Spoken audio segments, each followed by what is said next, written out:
গুরু আমাদের দুনিয়ার প্রতি দৃষ্টি কিভাবে বদলে দেয়। যদি আপনি নিজের থেকে দুনিয়ার দিকে তাকান তাহলে দেখবেন সব মানুষগুলো কেমন যেন কাঠের পুতুল, ইমোশনলেস। মানে ইমোশন থাকলেও সেটা অনেকের বই প্রকাশ নেই, বা ইমোশন অনেক থাকলেও সেটা কোথায় না কোথায় যেন তলিয়ে গেছে। আপনার সব মানুষগুলোকে দুনিয়ার কেমন একটা কাঠের পুতুলের মতন মনে হবে। সব যেন একটা সিস্টেমে চলছে। সবচেয়ে বড় কথা, সকালে উঠছে, খাচ্ছে, যাচ্ছে, সিস্টেমেটিক ভাবে জাস্ট চলছে। এই সিস্টেমটুকুই আমাদের সাধারণ নজরে চোখে পড়বে। কিন্তু যখন আমাদের জীবনে গুরু আসবে, গুরু আমাদের সেই দৃষ্টি প্রদান করে, যে দৃষ্টির দ্বারা আমরা এই জগতে সমস্ত মানুষরূপী কাঠের পুতুলগুলোকে দেখতে পাই না।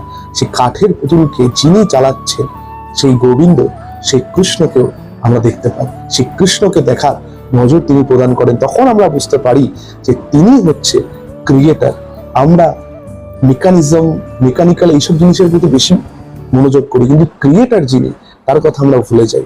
গুরু আমাদেরকে সেই দৃষ্টি প্রদান করে যাতে আমরা সেই ক্রিয়েটারকে দেখতে পাই, এবং এটাও দেখতে পাই যে আমরা প্রত্যেকেই জাস্ট তার হাতের পুতুল, এবং তিনি সবকিছু সূক্ষ্ম থেকে সূক্ষাতি সূক্ষ্ম বিষয় তার অঙ্গুলি হেলনের দ্বারাই নিয়ন্ত্রিত হচ্ছে।